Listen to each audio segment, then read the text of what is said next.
Last week, you had names like Jahmyr Gibbs, Wan'Dale Robinson, George Pickens, A.J. Brown.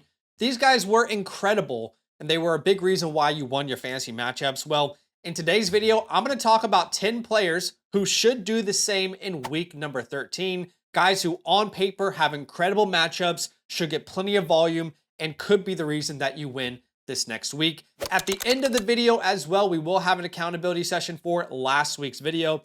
Appreciate y'all being here. And by the way, tomorrow, if you're in a tough spot, I'm going to bring some great streaming options. Okay, first player I'm all in on this week, and I'm totally ready to have the rug pulled underneath me if need be. But Michael Wilson, I mean, he just looks like him right now. All right, Michael Wilson, really love this guy coming out of Stanford. It just goes to show that, you know, sometimes a quarterback can really hold back a receiving core, and I think that's what we're seeing with Kyler Murray. He plays the Bucs, which, by the way, is the best matchup for your wide receiver. When you look at the last 4 weeks of data, the last 4 weeks of trends, they give up the 6th most passing yards this year and the 8th fewest rushing yards. You know, Chris Olave had a decent game against him. Diggs got into the end zone. Devontae Adams just last week had 2 touchdowns.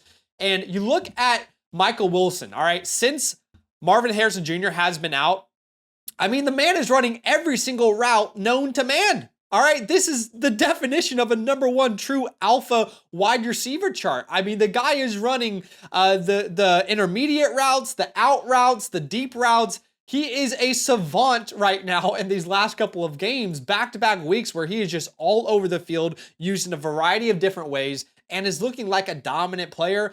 By the way, in the last 2 weeks, he has 25 catches, 303 yards. And recently in an interview, they asked head coach Gannon, like, hey, when Marvin returns, are you going to give this guy opportunities? He said, yeah, I'm going to throw it to the guys that are making plays for me, which indicates to us, even if Marvin is out there, Michael Wilson is a playable name moving forward. If you look at, shout out to Hayden Winks of Underdog who brought this together for us. If you look at expected PPR points per game, as well as actual PPR points per game, on a little chart here, you will see Michael Wilson right there with the names like Devontae Adams, Rashee Rice, Nico Collins, CeeDee Lamb, Emeka Egbuka. I mean, the guy is being featured like an alpha. He's putting up numbers like an alpha, and now he gets to play against the Tampa Bay Buccaneers. It's an incredible matchup. There's every reason for him to dominate. In the last 2 weeks, he has 32 targets. The next closest player has 24. I mean, the man is going absolute sicko mode. It's a 44.5 point over-under. It's in Tampa Bay, so weather shouldn't be that big of an issue. You know, it's not like we can sit here and project the Cardinals to beat the Bucs, but it should be a really close game. So I am projecting a ceiling outcome of 20 plus points and a floor of at least 10 or 10 or less. So I'm going to add that to this video. Let me know if you guys like that addition where we go ceiling and floor outcomes. But yeah, I think he's going to have a great week, and I think you should play him if you got him because you got to ride this wave right now. This is historic stuff we're seeing from him. Okay, that takes me to my spicy, hot, bold take of the week. We hit last week on this. I want to keep it rolling. In week 13, the New York Giants are going to have nightmares. I know, Halloween is over and it's heading into Thanksgiving, but I think the Giants are going to have nightmares about TreVeyon Henderson running up all over this defense. The Giants, by the way, in the last 4 weeks of trends are giving up the most points to fantasy running backs. This year, they've given up the most rushing yards per game, the highest yards per carry, almost 6 yards per carry these guys are giving up. It is genuinely ridiculous what we're seeing from this defense each and every week. They give up the 3rd most total yards per game. You guys will remember Bill Krosky-Merritt. We thought he was a superstar in week 1 against this defense. Javonte Williams had a great game. Hampton, Saquon. Last week, Jahmyr Gibbs had a 55-burger. And believe me, even before the 55-burger, this was a great matchup. So those numbers are not skewed just by Jahmyr Gibbs. And then you look at what happened last week with this backfield in New England. Well, quite simply put, there's no doubt about it. TreVeyon Henderson took over the keys to the kingdom, all right? He had 46 snaps, just 22 for Ramondre Stevenson, had 22 total touches, including 18 carries, 4 targets. And honestly, I thought it was going to be much more of a split backfield last week. It was definitely not. You'll see TreVeyon Henderson is that light green color here visualized on PFF. Completely dominated early downs. Like, it's not even close. Was out there for the majority of the goal line snaps, short yardage. Really what he didn't have was the 3rd down role, which is strange because he's such a good pass catcher. But I'm going to put him into all my lineups and just trust that what we saw last week is not just a one-off, but it's a trend. You'll see the Patriots have a 46.5 point over-under. They're 7.5 point favorites. I cannot wait to see TreVeyon Henderson in this game. A ceiling of 25 or more fantasy points and a floor of 13. That's what you're looking at for TreVeyon Henderson here in week number 13. All right, let's talk about another name that a lot of people might not be starting with confidence at this point, but I think he's got a great matchup. And if you're on the edge, let me give you the confidence to start RJ Harvey. Now, he plays in Washington against the Commanders. Washington is the second best matchup for your running backs in the last 4 weeks of data, like we talked about. This year, they're giving up the 6th most rushing yards per game, the 2nd most total yards per game, and the 5th most points allowed to opposing offense. They're almost giving up 4 touchdowns worth of points. DeAndre Swift, who is losing his job, had 175 yards against them, almost 8 yards per carry. Javonte Williams went off. Kareem Hunt had 2 touchdowns. And if you look at week 11, the first game without J.K. Dobbins for the Denver Broncos this year, it wasn't a great fantasy output for RJ Harvey, but from a usage perspective, he completely dominated this backfield, right? 38 snaps. Bidet and McLaughlin both had 8. 14 opportunities. Jaleel McLaughlin had 7. So yes, there is still running backs out there who are getting involved, but there's no doubt about it that this team is going to heavily utilize RJ Harvey. You can see that in the dark green color here. All plays, early downs, goal lines, short yardage. He was that dude, and now he gets a great matchup. Last time out against the Chiefs, it wasn't a good matchup. This is a great matchup against the Commanders. While it's not a high over-under at 43.5 points, they are 6.5 point favorites in Washington. I fully anticipate the Broncos being up in this game. There's no Jaden Daniels, being able to run the ball, and RJ Harvey being a reliable start this week. He has a ceiling of 16 or more fantasy points and a floor of at least 8. Next player we're going to start with some confidence here is Ladd McConkey. He faces the Las Vegas Raiders. The Raiders are middle of the pack against wide receivers in the last 4 weeks of data. However, this season, the Raiders are a great matchup for your slot wide receivers. Now, Ladd McConkey plays inside, he plays outside, but a good portion of those snaps do come from the slot. The Raiders are 3rd in points allowed to slot wide receivers in fantasy football this week. I know Ladd McConkey had a tough start to the year. In weeks 1 to 4, he was a wide receiver 56. From weeks 5 to 10, he was a wide receiver 4. It's starting to even out a little bit more in this offense, but Ladd is clearly the most reliable weapon that they have. You go and look at the over-under. Yes, 41.5 points is not high, but it's at home. They're 9.5 point favorites. Ladd McConkey should have a good enough game in the first half to justify, playing him in this game. You look at total implied team point total, they're projected for over 25 points, right there with like the Eagles, the Seahawks, the Lions this week. So I do project him to have a pretty good game. I'm thinking 19 or more points as a ceiling, and he'll have at least 10 points as a safe floor. Last week I got top 10 in the Super Slam contest. Didn't get first, but I'm trying to get first this week. They have the Turkey Tourney this week. So it's a tournament that specifically focuses on Thanksgiving and Black Friday games. So I'm definitely going to submit my lineup. I would love for you to come compete against me. It's a very simple game. All you have to do is choose 6 non-quarterbacks, set your boosters, and you're good to go. Download the FastDraft app. Use a promo code LAND if you want a deposit matched up to $50. You can check that out in the pinned comment if you want to have some fun. All right, the 5th player, this is my quarterback stream of the week. I know people will really have a hard time with that terminology.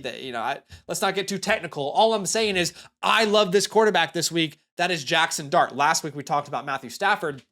Love Jackson Dart this week. He goes up against the Patriots. The Patriots, look, they're middle of the pack against quarterbacks. It's not so much that it's a great matchup. It's more that how you beat this team is typically not by rushing the ball a ton, right? I mean, the Patriots give up the 2nd fewest rushing yards per game. Meanwhile, they're middle of the pack when it comes to passing yards allowed per game. If you're going to beat this team, you're probably going to have to do it on the ground, through the air, because it's almost impossible to do it on the ground. So that's why I'm excited about Jackson Dart. 46.5 point over under. They are 7.5 point underdogs, so he should need to throw the ball for the vast majority of this game.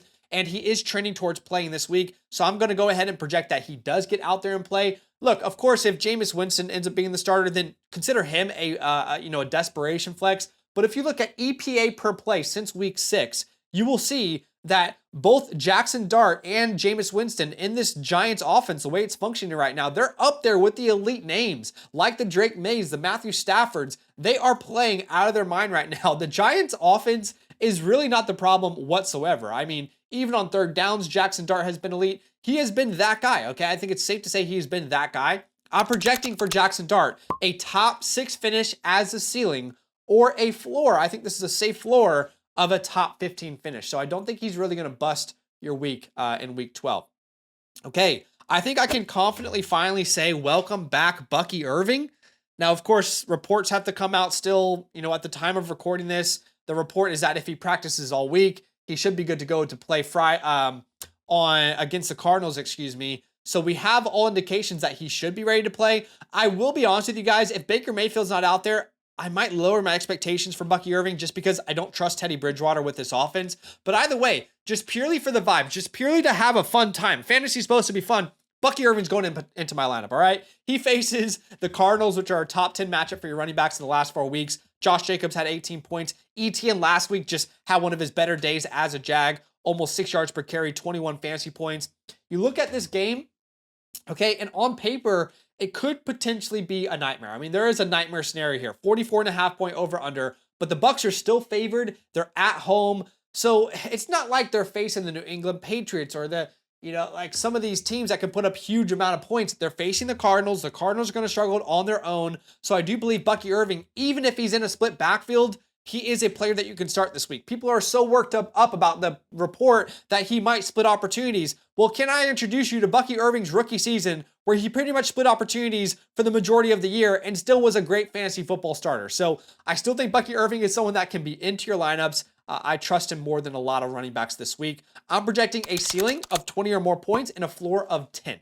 I don't think he's going to bust on you, but of course we know the ceiling is a little bit questionable this week. All right, the 7th player I'm starting with confidence here is Jakobi Meyers. Now, Jakobi Meyers faces the Titans. That is the 3rd best matchup for your wide receivers when you look at the last 4 weeks of data. In recent weeks, Michael Pittman had a great game. Quentin Johnson had a great game. Nico Collins had over 24 points.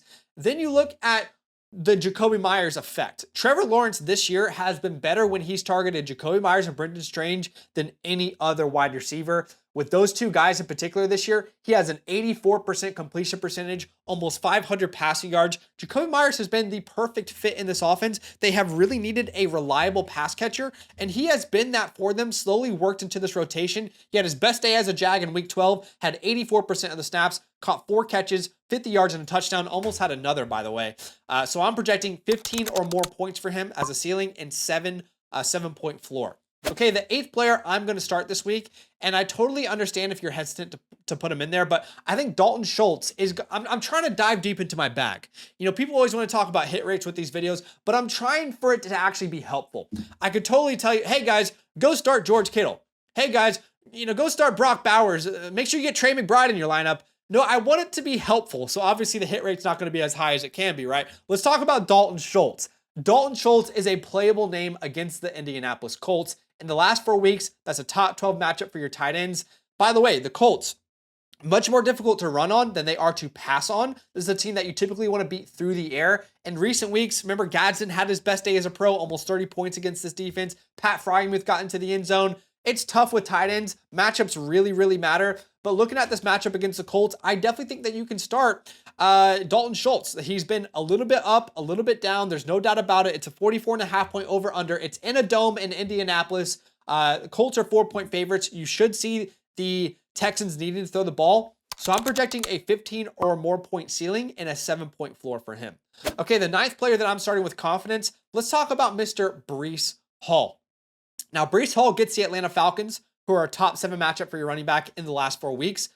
This is another one of those defenses where you want to attack them in a very specific way. It's difficult to pass on them. They give up the 8th fewest passing yards per game, but they are top 7 in rushing yards allowed per game. Breece Hall, by the way, is the 5th running back in Jets franchise history to get 1,000 yards from scrimmage in 3 consecutive seasons. He is averaging 4.5 yards per carry. I wish they utilized him more in the air because every time he touches the ball, he does something special with it. But he is a player that is going into my lineups. I have a ceiling of 18 or more points and a floor of 10 here in week number 13. All right, the last player before we get to some accountability, let's talk about Jalen Waddle versus the Saints.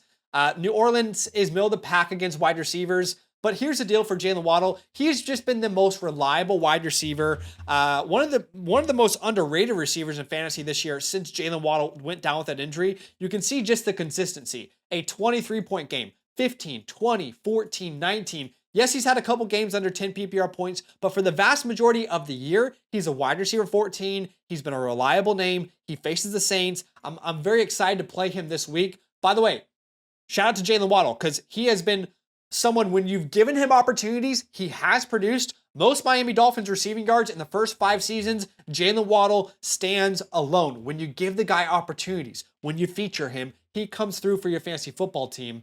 So I want to play him if I have him in my fantasy lineups. I'm projecting a 22-point ceiling and a safe 10-point floor in this game. Let's jump into an accountability session from last week's video. Let's start off with the things that did not go well. Starting off with David Montgomery. Now, David Montgomery was one of our desperation flexes. I just felt like the Lions running backs would have a great opportunity in that game. And to be fair, all right, the Lions running back scored over 60 total points. It's just Jahmyr Gibbs had 55 of those points. David Montgomery, honestly, I understand why the Lions are doing it. Why would you get Jahmyr Gibbs off the field? He is a transcendent talent. Unfortunately, I don't think David Montgomery, there's not a game script out there where he is someone that should be in your lineup, and we should realize that. Ramondre Stevenson, we talked about it earlier in this video. I really believed that Mike Vrabel wasn't going to give up on Ramondre Stevenson. It just felt like he had such a tight grip on keeping him involved. But this last week, Ramondre Stevenson was completely uninvolved. It was the Travion Henderson show, so we should expect that moving forward. Rome Odunze, I really loved his splits when it came to man versus zone coverage. He was great against man coverage. That's what the Pittsburgh Steelers run at a high rate this year, But unfortunately, even though he had 9 targets, it didn't turn into any fantasy success. Now, names like Travis Kelce were middle of the pack. T. Higgins left with a concussion. He played 77% of the snaps, only 8 fantasy points. And we talked about Bucky Irving, but unfortunately he was not ready. The names that went really well this week, Tech got into the end zone. Another hit that we had is Matthew Stafford, our quarterback's start of the week. He had 23 points, 3 touchdowns in the first half, so that was really fun to watch. Derrick Henry was our hot take of the week. We projected him to get into the end zone over 100 yards. He hit. Devonta Smith had a good game, as well as A.J. Brown. So that's the accountability session. Appreciate y'all for watching the video. Like I always say, guys, we don't have a crystal ball, right? We can't tell you exactly what's going to happen from one week to the next, but what we can do is look at all the analytics, the stats, and the research that we have and say on paper, here's what should happen. I appreciate y'all watching the video. Do me a favor, hit the like button, subscribe, and I'll see you in the next one. Love. Draft with me every night this week on the FastDraft app, where there are thousands of dollars to be won weekly. Getting started is easy. Download the FastDraft app, use the promo code LAND at signup to get your deposit match up to $50. That's up to 10 free entries on us. And when you finish your first DFS contest, I'll send you my weekly rankings completely free. Check out the link in the pinned comment to start drafting today.